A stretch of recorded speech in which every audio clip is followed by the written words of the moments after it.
Hello and welcome to Nightfall, the AI-written and acted crossover adventure. I'm Nirfoda-san, and currently we're checking in on different groups of characters following the defeat of the Nightmare King. In this chapter, we'll be following Spike and Mike, two characters who've interacted a bit in previous chapters, but not a bunch. I mostly wanted to pair them up because they neither one really fit in with any of the other groups that I'd set up super well, and also I just kinda like the fact that their names rhyme. At any rate, let's go ahead and see what they're up to. Mike caught up with Spike as he left the monastery the Nightmare King had ruled from. The little dragon seemed tired, dejected. That's a good dragon, Mike told him. Huh? Spike said, looking up at him. You're a good dragon. Oh, really? Well, I suppose I am. Spike said. You good eyeball. He snorted. You're a good stinky. You know, even if I don't like you, I have to admit you're a fascinating case. He sighed. I wish we had more time. I could have used more time. He trailed off. I suppose I'll just go back to my job. And with that, he slunk away. Where do you suppose he's going? Mike wondered before following after him. The dragon led Mike to a large hole in the ground, Here we are. said Spike. See you later. And with that, he disappeared down the hole, Well, that's sad. said Mike. I never did get a good look at him. You don't want to look too closely, you might go blind. A deep voice said. It's a long drop down to that darkness. I see nothing down there. Said Mike. How should I know what's down there? Down there is another world. A world of infinite possibilities. Down there is where good things live. Down there is where Ganaden, Said the voice. good things such as eyes to see, ears to hear, and a heart that beats. It trailed off. Come on, don't delay. The moment is upon us. And with that, the darkness swallowed Mike. Is that it? Mike whispered. Is this the end? Yes, it's the end. Said the voice. It's been a pleasure. No, hasn't. Mike said, and then he was gone. When Mike woke up, the first thing he saw was a bright light. He squinted, and once his eye adjusted, he saw a beautiful blue sky. There were white, fluffy clouds in the sky, and bright sunlight was beaming down onto the earth. Mike closed his eye, and when he opened it, he found himself in the middle of a meadow. There was a tall wooden fence surrounding the perimeter, but it was broken down in places. So you follow me? Spike said, standing on the other side of the fence. What is this place? Where are we? Mike asked. This is the Underverse. The name itself is a bit of a misnomer. We're actually under the world. Under the world? Mike said, confused. Yes, the world as we know it is the Oververse. The Oververse was once the world as we know it. Was a beautiful place. Green meadows, gentle waters, and sparkling skies. Then the Nightmare King corrupted it, twisting the world into something else. It all began in Nightfall. I don't understand any of this. Mike said. You wanted to know more about me. This is where I come from, and this is why I don't have a heart. A world without a hair. Exactly. But I had to return here to find the King of the Under. Why? To save the Underverse. And with those words, Spike disappeared. Mike stood alone in the meadow, wondering if he should follow. Where to now? He asked himself. I guess I should explore this world. And with that, Mike walked out into the meadow. The sun was high in the sky. Mike walked into the underfield, and it was as if all the flowers in the world opened up to him. There were countless daisies, buttercups, and violets. Butterflies and bees buzzed and fluttered among the flowers, pollinating them. Oh, this is lovely. Cried a little voice. And looking down, Mike saw a girl with leaves in her hair playing at the bottom of the hill. Oh, where are you going? She asked. I've come to see the Nightmare King. Oh, but the Nightmare King drove me out of his Oververse. The girl looked sad. I know. I'm sorry, little one. Why? I don't know. He just doesn't seem very nice. Perhaps I was lucky to get out of his realm. Oh, perhaps you were right. Said the girl as she picked a daisy and began to pluck the petals one by one. I'll show you his throne room. And with that, she began to skip up the hill. Wait, Mike said, walking after her. what do you mean? Huh? It's very simple. Said the girl as she reached the top of the hill. The Nightmare King rules an Oververse, and each Oververse is ruled by a Nightmare King. The one you escaped is called the Nightmare Realm. There are many other names for it, and thus come under Nightmare Realm and Dark Dominion. It's mostly a matter of preference. And the one you're in right now? Asked Mike. The Underverse, it's the Nora Realm. This is where I live. Where all of the nice flowers and sweet butterflies live. And the one up top? Nightmare Realm, at least. It's as good as a Nightmare Realm now, since it's being consumed so quickly. Consumed by what? By the Nightmare Turret. Is he the only one who can rule here? No. His place is ruled by the King of the Under. The King of the Under. Said Mike. Yes, you must come to see him. And with that, she skipped down the hill and away. Oh, in here. She stopped and turned. She held out a daisy. For you.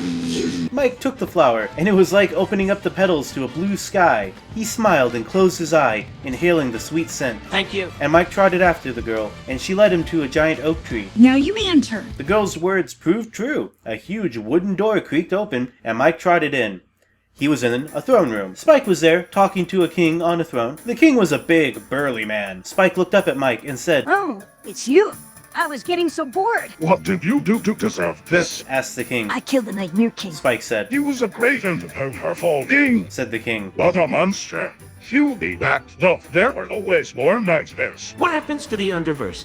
Becoming more and more of a nightmare each day. Asked Mike. What happens is that we change. We evolve. We're not the underworld of our feelings. But you're a king. Said Mike. Can you change it? Can you do something to stop this? No, Said the king. it's a part of being a king. For every action, there is an equal and opposite reaction. I cannot change this. You just have to learn to live with it.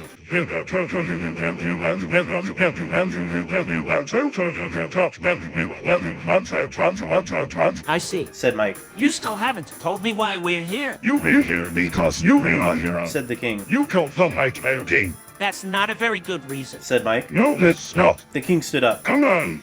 I kick him through to the dungeon. He'll have a feast that's undone. And the king skipped out of the room, followed by his entourage. Mike and Spike went into the dungeon, the king of the under trailing behind. Wow, this is a very nice dungeon. Said Mike. I've never seen a dungeon like this before. Yes, Said the king. it is a very nice dungeon.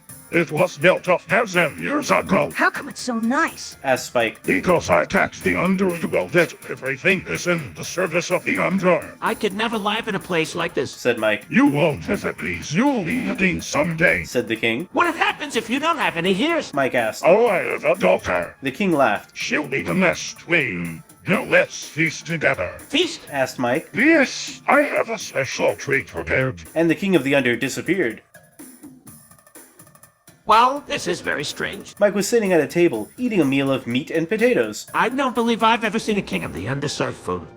The king came in and sat down with his daughter. They sat across from Mike and Spike while servants piled the table with food. The king said, I have made some changes since you last visited. I have decided to marry my daughter to one of my magicians. That's very nice of you. said Mike. It is, do you know how the magician's going to fare in battle against the Nightmare King? No. Said Mike. I have no idea. That is why I'm marrying him off. Perhaps he'll bring me good fortune. What happens if he doesn't? The king's daughter looked as if she was about 17 years old, which Mike figured was about right. Then I'll simply kill him. I'll drink up. Mike looked at the food and said, I don't believe I'll ever see a meal like this again. Thank you. the king laughed, I thought you'd appreciate it. Now drink up. and Mike did. You've had too much of the Under's wine and you're too stupid to even be a hero. Spike said, Let me educate you. and he took away Mike's mug. Mike started to yell. You can't treat me like that. You can't do that. Why not? Asked Spike. You're a monster. I'm a monster. All of this is a big sprawling monster that crushes the weak and snuffs out the life of the strong. Stop that. Said Mike. You'll go insane if you keep that up. You're still a monster. Said Spike. No, I'm not. You are not, what? Asked Spike. He looked at Mike, then back to the king's daughter. What am I? You're a dragon. Said the king's daughter. What's that? Asked Spike. You're a creature that was made by a dragon. Said Spike. He swallowed hard. Well, guess that makes sense. Tell me more about the Nightmare King. Said Mike. There's not much to tell. He rules over the Nightmare realm, the shadows. He's as evil as they come. Killed my father, my brothers, and my units. I wish I could tell him too, but I cannot. Now he looks up. You don't seem very happy about the others being here. Said Mike. I'm not. Once I was one of the 4 kings, but the Nightmare Dragon chased us to the 4 corners of the world and replaced us with his Nightmare King. The King of the Silver River told me the story of the Nightmare Turret. Said Mike. Did he now? Asked the king's daughter. I've heard that story, too. Does it have anything to do with the fourth wall? Asked Spike. The what? Asked the princess. The thing that separates fiction from reality. Oh, that. The king's daughter giggled. No, it has nothing to do with that. Why do you have a dungeon? Asked Mike. Why not? It's the way things are supposed to go out in your music, sir. Mike ate and said, I'm going to go back to my friends. Thank you for the meal. See you later, dear. Okay, said Mike, and stood up. Spike shook his head. I can't believe you're just gonna let her do that to you. let her. Said Mike, and he looked at the girl with a smirk. Did you say let her? Yes, The king's daughter came in and sat down at the table. I said I'll marry you. Mike's eye widened. He looked at her. Are you serious? Deadly. She said. What? Mike said. You will marry me. She said again. What? What? I guess she's over that magician. The king laughed. Now let's go see my daughter's new husband. Mike stood up. I'm sorry. I can't marry you. Why not? I don't even know your name. He said. You can call me Zelda. That's my real name. I don't want to call you that, said Mike. I'd rather call you by your title King's daughter. That's a little silly, isn't it? Asked the girl. You are going to be my husband. No, I'm not. Said Mike. Yes, you are. No, I'm not. He said again. Yes, you are.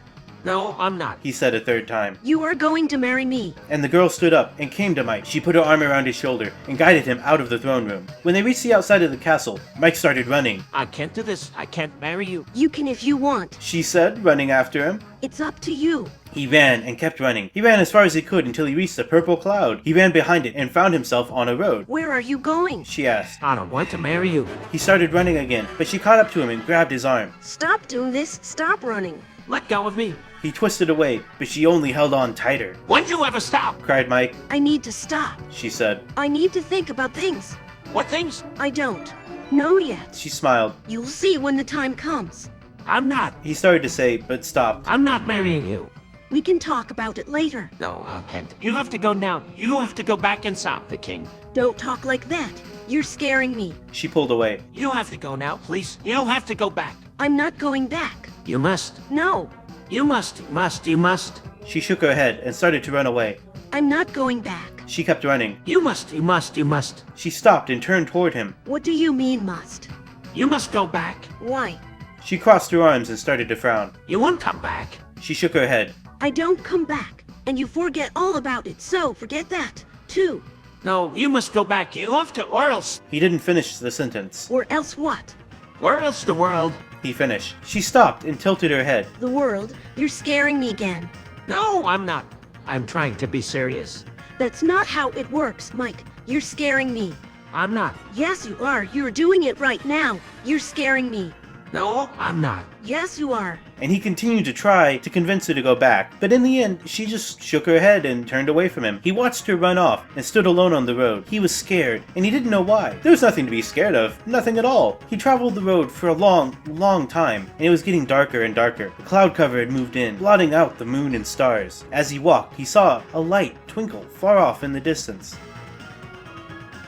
So I know it's a bit abrupt, but I decided to go ahead and stop this chapter here, just because I felt like it was about to go into something longer maybe. So next time we'll return for part 2 of the Mike and Spike saga and see what that twinkling light is. I like that we ended up mostly following Mike in this chapter, who's a character that hasn't really gotten a spotlight like this before now. This chapter also introduces like a lot of lore that I think will keep being relevant in future chapters, so I hope you'll all enjoy seeing where that stuff goes in the future. For now though, thank you for watching, and if you haven't seen the previous chapter, here's a clip of what you missed. I see what you were doing. Ginny said, stepping out of the forest. You were trying to make me feel sorry for you.